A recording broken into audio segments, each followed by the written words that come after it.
திருமணமானவங்க, ஆக போறவங்க, sugar and வயதுகத்தால இல்லற வாழ்க்கையில நிம்மதி இழந்தவங்க, குழந்தையின்மை, இது எல்லாத்துக்குமே சேர்த்த ஒரே தீர்வுன்னு பாத்தீங்கன்னா மா நேச்சுரல்ஸ் பிரசன்ஸ் மிஸ்டர் பெர்ஃபெக்ட் மென் வெல்னஸ். உலகத்திலேயே முறையா 26 வகையான இயற்கை மூலிகைகளால நம்ம தமிழ்நாட்டில் உருவாக்கப்பட்ட ஒரு பவுடர் ஃபார்மட்லான ப்ராடக்ட் தான் இது. தமிழகம் உட்பட 13 நாடுகள்ல கேஷ் ஆன் டெலிவரி ஃபெசிலிட்டி இதுக்கு இருக்கு. 1 லட்சத்துக்கும் அதிகமான ஹாப்பி ஃபேமிலிஸ் அண்ட் ஆயிரக்கணக்கான தம்பதிகளுக்கு குழந்தை பாக்கியம் கிடைச்சிருக்கு. இந்த ப்ராடக்ட்டை வாங்கி பயன்படுத்தின வாடிக்கையாளர்களே பல பேரும் டிஸ்ட்ரிபியூட்டர்ஸா மாறி இருக்காங்க. இந்த அளவுக்கு சக்சஸ்ஃபுல் ப்ராடக்டான இதை பத்தி நீங்க இன்னும் தெரிஞ்சுக்கணும்னா டிஸ்கிரிப்ஷன் பாக்ஸ்ல கொடுக்கப்பட்டிருக்க நம்பர்ஸ்க்கு டயல் பண்ணுங்க.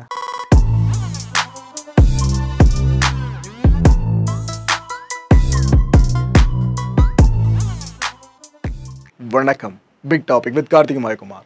கல்கட்டால இந்த ஆர்ஜி கருக்குள்ள நடந்த கொடூரம் அதை இன்னும் நம்ம மறக்கலைங்க. ஆனால் அதுக்குள்ள பீகாரில் அது என்ன சம்பவம்? கல்கட்டாவில் நாங்கள் இங்கே பண்ணுறோன்ற மாதிரி ஒரு 3 பேர் சேர்ந்து ஒரு வேலையை பார்த்து வச்சுருக்கானுங்க. இன்னும் கொஞ்சம் விட்டுருந்தா கல்கத்தா இஷ்யூவை விட பெரிய இஷ்யூவாக இது கண்டிப்பாக மாறி இருக்கும். அது வரைக்கும் போகாமல் இருக்கிறது தான் கொஞ்சம் ஆறுதலான விஷயமே. அப்பேற்பட்ட விஷயம். நாச்சியார்ன்ற ஒரு படம் எத்தனை பேர் பார்த்துருக்கீங்க? அதில் ஜோதிகா ஒருத்தனுக்கு ஒரு தண்டனை கொடுப்பாங்க, ஞாபகம் இருக்கா? லிட்டலாக அது சார்ந்து தான் இப்போ ஒரு விஷயம் நடந்திருக்கு. பீகாரோட சம்ஸ்திபூர் அப்படின்ற பகுதியில் ஒரு ப்ரைவேட் நர்சிங் ஹோம் ஒன்று செயல்பட்டுக்கிட்டு இருக்கு. இந்த நர்சிங் ஹோமோட உரிமையாளர் பேர் பார்த்தீங்கன்னா டாக்டர் சஞ்சய் குமார் சஞ்சு. அகெயின் சஞ்சய். கல்கத்தா கேஸில் ஒரு சஞ்சய், இங்கே ஒரு சஞ்சய். இவன் ஆக்சுவலாக ஃபிசியோதெரபிஸ்ட்டுங்க. அதுவும் இல்லாமல் இந்த இடத்துல ஓனரும் அவன் தான். இவனுக்கு 2 அல்ல கைங்க. அவனுங்க பேர் சுனில் அண்ட் அவதேஷ். இந்த 3 பேர் என்ன பண்ணியிருக்கானுங்க, நல்லா நெக்க குடிச்சிருக்கானுங்க. உச்சகட்ட மது போதையில் அந்த நர்சிங் ஹோமில் ஒரு நர்ஸ் கிட்டத்தட்ட 15 மாதம் வரைக்கும் ஒர்க் பண்ணிகிட்டு இருக்காங்க. அந்த நர்ஸை கூப்பிட்டு உள்ளே இப்போ கொஞ்சம் தண்ணி எடுத்துருவா அப்படின்னு சொல்லியிருக்கானுங்க போதையில் இருக்கவனுங்க. அந்த நர்ஸ்க்கு தெரிஞ்சிருக்கு 3 பேர் ஒரு மாதிரி வியர்டாக பிஹேவ் பண்ணுறாங்க, சரக்கு அடிச்சிருக்கானு போல இருக்குது, நாம் தண்ணி எடுத்து கொடுத்துட்டு இங்கேருந்து எப்படியாச்சும் எஸ்கேப் ஆயிடணும்னு அவங்க உள்ளே போய்ட்டு தண்ணி எடுக்க போயிருக்காங்க. இவனுக்கு அந்த கேப்பில் என்ன பண்ணியிருக்கானுங்க, நர்சிங் ஹோமில் இருந்த சிசிடிவி கேமராஸ் இருக்குல்ல அதை ஃபுல்லாக ஆஃப் பண்ணிட்டானுங்க. டிசபிள் பண்ணிவிட்டு அந்த தண்ணி பிடிக்க போனாங்க பாருங்க நர்ஸு, அவங்கக்கிட்ட போயிட்டு பாலியல் வன்கொடுமை செய்கிறதுக்கு முயற்சி பண்ணியிருக்கானுங்க இந்த 3 பேருமே. அதில் அந்த சஞ்சய்னு சொன்ன பார்த்தீங்களா, அவன் அந்த நர்ஸை நல்லா இருக்க பிடிச்சிக்கிட்டு நிற்கிறான். அந்த நர்ஸுக்கு என்ன பண்ணுறதுனே தெரியல. ஏதாவது கையில் ஏதாவது பொருள் கிடச்சா எடுத்து அடிக்கலான்னு அவங்களும் அவ்வளோ தூரம் ட்ரை பண்ணிக்கிட்டு இருக்காங்க. கரெக்டாக அந்த நேரத்தில் இந்த சர்ஜிக்கல் பிளேடு இருக்குல்ல, அது அந்த ஓரமாக கடந்திருக்கு. அதை அந்த நர்ஸ் உடனே கையில் எடுத்து இந்த சஞ்சய் இருக்கால நல்லா இறுக்கி பிடிச்சிட்டு இருக்கான் பாருங்க, அவனோட ஆண் குறியை வச்சு கிழிச்சிட்டு இருக்காங்க.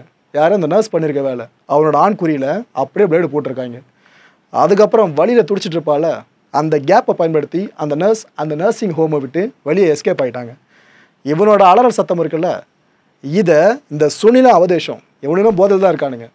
இவனுக்கு 8-2 பார்த்துக்கிட்டு இருக்கானுங்க நடக்கிறது. ஓகேவா? இவன் கதற சத்தம் கேட்டு இவனுக்கு 2 பேரும் அந்த நர்ஸ் இருக்காங்க பாருங்க ஓடினவங்க, அவங்கள தேடி ஓட ஆரம்பிச்சிட்டானுங்க. போதையில் தள்ளானபடியே ஓடிட்டு இருக்கானுங்க.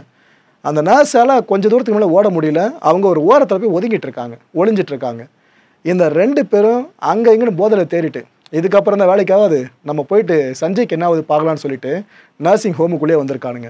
போய் பார்த்தா ரத்த வெள்ளங்க. அங்கே ஒரு பெரிய பெட்ஷீட் ஒன்று இருந்திருக்கு, அதை எடுத்து சுற்றி இருக்கானுங்க ஃபுல்லாக. அந்த பிளட்டு ஃபுல்லாக வெளியே வந்துட்டு கூட ரத்த கசி அந்த இடத்துல இருந்து ஃபுல்லாக சுற்றி வச்சுருக்கானுங்க. இந்த கேப்பில் அந்த நர்ஸ் இருக்காங்களே எஸ்கேப் ஆனவங்க, அவங்க எமர்ஜென்சி நம்பருக்கு டயல் பண்ணிட்டாங்க. 112 அப்படின்ற நம்பர் பீகாரில் டயல் பண்ணதும் போலீஸார்கிட்ட எல்லா விஷயமும் சொல்லியிருக்காங்க.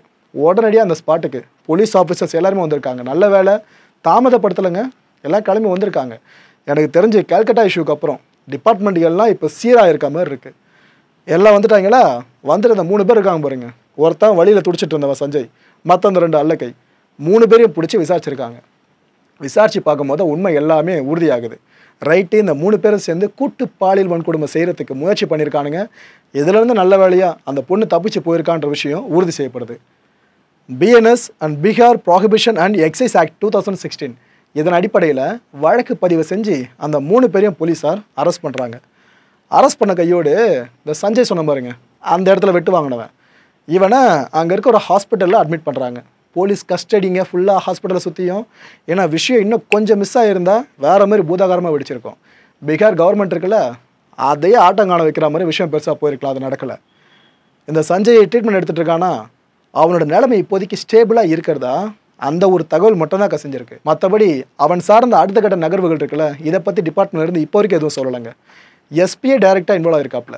அவரே ஃபீல்டுக்கு வந்து ஃபுல்லாக அந்த எவிடன்ஸை கலெக்ட் பண்ணுற வேலை முதற்கொண்டு அந்த மனுஷனே பார்த்துக்கிட்டு இருக்காரு. பேர் திவாரின்னு நினைக்கிறேன். ஸோ இதெல்லாம் இப்படி போயிட்டு இருக்கா. இன்னொரு பக்கம் ஒரு டாக்கும் பெருசாக போயிட்டு இருக்கு.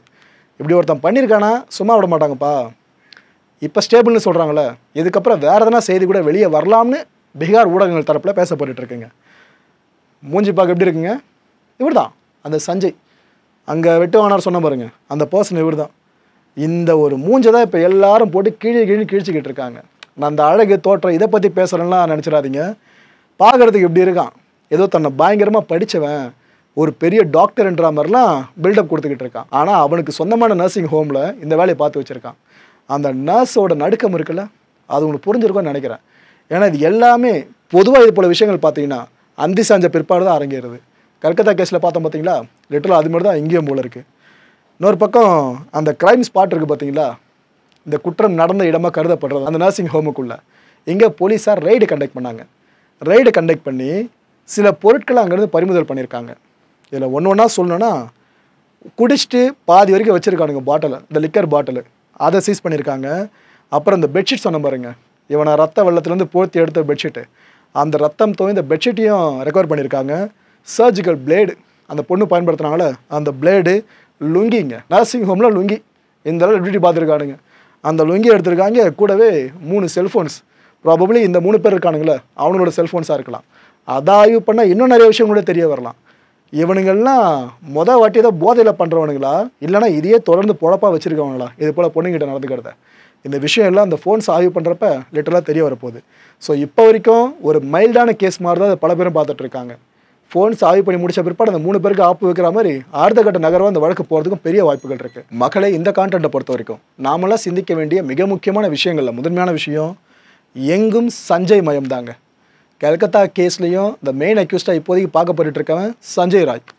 இப்போ இந்த கேஸில் சிக்கியிருக்கவன் அந்த வெட்டு வாங்கினவன் சஞ்சு என்கிற சஞ்சய் குமார். இந்த ஆள் ஒரு கொடுமையை நம்மளால் ஜீர்ணிக்க முடியல. ஒரு பெரிய விஷயம் ஒன்று நடக்குது. ஒரு பொண்ணை பாலியல் கொடுமை செஞ்சு கொலையை பண்ணுறானுங்க. சரி, இவனுக்கு ஒரு தண்டனை பெருசாக கிடச்சிதுன்னா அதுக்கப்புறம் குற்றங்கள் குறையும் பார்த்தா இல்லை, இதை விட பெரிய குற்றம் நடக்குது. சரி, இதுக்கப்புறம் வேறு குற்றங்கள் குறையும் பார்த்தா அதை விட பெரிய குற்றங்கள் நடக்குது. ஒரு கேஸில் ஒருத்தர் சம்மந்தப்பட்டிருப்பான், அடுத்த கேஸில் 4 பேர் 8 பேர் 10 பேர்னு போய்கிட்டு இருக்கு. சின்ன குழந்தைங்களுக்கு என்னங்க தெரியும், 3 வயசு 5 வயசு குழந்தைங்க, அந்த குழந்தையோட விட மாட்டானுங்களே, எந்த செருப்பாலும் அடிக்கிறதுன்னு தெரியல. ரெண்டாவது சிந்திக்க வேண்டிய விஷயம், கல்கத்தா கோரம் இன்னும் மறையவே இல்லை. இன்னும் அந்த கேஸ் போய்கிட்டு இருக்கு. இது வரைக்கும் அந்த ஒருத்தன் தான் சம்மந்தப்பட்டவனா சஞ்சய் ராய் இல்லை வேறு என்ன இருக்காங்கன்னு 1008 அசம்ஷன்ஸ் நிலவிக்கிட்டு இருக்கு. சிபிஐ அஃபிஷியல்ஸு சார்ஜ் ஷீட்டை ப்ராப்பராக ஃபைல் பண்ண முடியாமல் தவிச்சிக்கிட்டு இருக்காங்க அந்த கேஸில். ஆனால் அதுக்குள்ளே பார்த்தீங்கன்னா பீகாரில் எப்பேற்பட்ட கொடூரம்.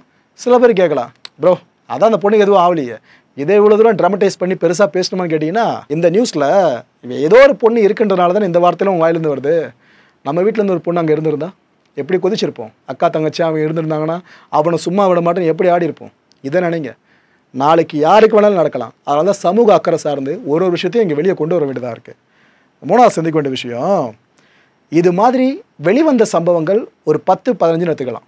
வெளிவராத சம்பவங்கள், புகார் வரைக்கும் போகாத சம்பவங்கள், லோக்கலில் இருக்க இன்ஃப்ளூயன்ஸ் மூலமாக மறைக்கப்பட்ட சம்பவங்கள் எவ்வளோ இருக்கும். அது ஏதோ சிங்கிள் டிஜிட் டபுள் டிஜிட்லாம் கிடையாது, எனக்கு தெரிஞ்சு 4 டிஜிட் வரைக்கும் போகும். அவ்வளோ சம்பவங்கள் அரங்கேறிட்டு தான் இருக்குது. நாலாவது சிந்திக்க வேண்டிய விஷயம், டாக்டர்ஸோட போராட்டத்தை சில பேர் நக்கல் நையாண்டி பண்ணுறாங்களே இந்த கல்கத்தா இஷ்யூக்கு அப்புறமா. இது போல் விஷயங்கள் நடக்கிறதா தான் போராட்டம் பண்ணுறாங்க. இதை நீங்கள் இப்படி தான் ஜஸ்டிஃபை பண்ண முடியும். ஏன்னா டாக்டர்ஸ் கேட்குறது அவங்களுக்காக மட்டும் இல்லை, செவிலியர்கள் அப்புறம் சப்போர்ட்டிங் ஸ்டாஃப் எல்லாருக்கும் சேர்த்து தான் போராடிக்கிட்டு இருக்காங்க. ஓவராலாக ஹெல்த் செக்டர் ஒர்க்கர்ஸ்னு அவங்க டேர்ம் பண்ணுறாங்க. அதில் முக்கியமாக ஃபாலோ ஆகுறது டாக்டர்ஸ்க்கு அப்புறம் நர்ஸு தான். இப்படி சேஃப்டியே இல்லை அப்படின்னா அவங்க நிலைமை என்னங்க ஆகும்? கல்கத்தாவோட மறைஞ்சிடாது, இப்போ பீகாரில் ஆரம்பிச்சு தான் அடுத்த மாநிலங்களும் போய்கிட்டே இருக்கும். இதுக்கெல்லாம் ஒரு நிரந்தர தீர்வு வேணுன்றதுக்காக தான் அவங்க போராடிக்கிட்டு இருக்காங்க. அட் த சேம் டைம் நான் சொல்கிற விஷயம் ஹைப்போதட்டிக்கல் தான். அட் த சேம் டைம் இந்த நோயாளிகள் கஷ்டப்பட்டு இருக்காங்க, ட்ரீட்மெண்ட் ப்ராப்பராக கிடைக்காம டாக்டர்ஸோட பற்றாக்குறையால் அவங்களே கொஞ்சம் கன்சிடர் பண்ணணும். நான் அந்த போராட்டத்தை தப்புன்னு சொல்லவே இல்லைங்க, ஏன்னா இது போல விஷயங்கள் நடக்கிறதுனால தான் போராட்டமும் கண்டக்ட் பண்ணிட்டு இருக்காங்க. இன்னொரு பக்கம் அதையும் பார்க்கணுன்றேன். அஞ்சாவது சிந்திக்க வேண்டிய விஷயம், இந்த மாதிரி சஞ்சய் மாதிரி நாய்ங்களெல்லாம் என்னங்க பண்ணுறது? உங்கள் மனசு ஒரு ஆதங்கம் இருக்கும்ல, அந்த ஆதங்கத்தை கமெண்ட் செக்ஷனில் தாராளமாக கொட்டுங்க. அடுத்த நிகழ்ச்சியை சந்திக்கலாம். நன்றி, வணக்கம். வணக்கம் மாயம் ஸ்டுடியோஸ் நண்பர்களே. மாயம் ட்ரெண்ட்ஸ் அப்படின்ற ஒரு புதிய ஃபேஸ்புக் பேஜை ஓப்பன் பண்ணியிருக்கோம். நீங்கள் யூடியூப்பில் பார்த்துட்டு இருக்கீங்களா நம்மளோட கான்டென்ட்ஸ்லாம். இதெல்லாம் விட ஒரு படி மேலே ரொம்ப கிறிஸ்பாகவும் ரொம்ப சூப்பராகவும் நிறைய கான்டென்ட்ஸ் உங்களுக்கு இந்த பேஜில் காத்துட்ருக்குங்க. ஸோ உடனடியாக ஃபேஸ்புக் பிளாட்ஃபார்ம் போங்க, மாயம் ட்ரெண்ட்ஸ்னு டைப் பண்ணி சர்ச் பண்ணி நம்ம பேஜை ஃபாலோ பண்ணுங்கள். அப்படியே நம்ம சேனலையும் நீங்கள் சப்ஸ்கிரைப் பண்ணிட்டீங்க அப்படின்னா இன்னும் நிறைய புது புது கான்டென்ட்ஸை உங்களுக்காக ப்ரொடியூஸ் பண்ணி கொடுத்துக்கிட்டே இருப்பாங்க. நீங்கள் பண்ணுற ஒவ்வொரு சப்ஸ்கிரிப்ஷனும் எங்களுக்கு பெரிய மோட்டிவேஷனாக அமையும்.